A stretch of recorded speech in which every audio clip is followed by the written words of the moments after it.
কি হয়েছে এটা? ঠেট্টমি করে খেলে কে সবাই? এটা আসলে কাহিনী কি? সবাই ঠেট্টমি করে খেলে না? এটাও আজকে আমরা লতিফ স্কুলের মাঠে উপস্থিত হয়েছে এবং হচ্ছে দুরন্ত শৈশবের যে আসলে খেলাটা এটা কিন্তু কন্টিনিউ খেলেই যাচ্ছে। আমরা আসলে দেখছি যে আসলে এরা কত সুন্দর খেলা খেলছে। এরা কি আসলে ইন্টারন্যাশনাল টিমে চান্স পাবে? পাওয়ার মতো কি যোগ্যতা এরা রাখে? আরাফাত থেকে বিএসএনে চলে আসলো।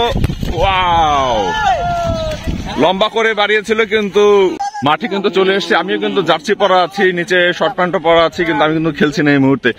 আমি কিন্তু আসলে ভিডিও করার উদ্দেশ্যে ব্যস্ত আছি। তো এইদিকে কিন্তু দেখছেন সবাই কিন্তু আসলে মোটামুটি খেলছে। গোল দিয়েছো একটাও? দুইটা দিছি। দুইটা। তুমি তো গোল কি? ইয়েস। তুমি তো দিতে পারো না, তোমার টিম দিছে। আমার প্লেয়ার দিছে। তোমার প্লেয়ার দিছে না? খুব খুশি? অবশ্যই অনেক খুশি। অনেক খুশি। কি হয়েছে? গোল দিছে কে? মেহেদি দিতে পারছো গোল? আমি দুইটা অ্যাসিস্ট, আমি মিলন ভাই গোল দিছি। আরাফাত দিছো কয়টা? আমি অ্যাসিস্ট করছি। ও অ্যাসিস্ট করছো না? আমি একটা। আমি গোলই আইছে তোমার। আমি দুইটা দিছি ভাই। দুইটা মানে সব মিলে কয়টা হইলো তাহলে গোল? কিন্তু দেশে সবাই কইলে দুইটা তিনটা কইরা এত বেমাল হয়ে যায়। পাই বলই পায় না। কি গোল? গোপন তথ্য ফাঁস করে দিচ্ছে কিন্তু।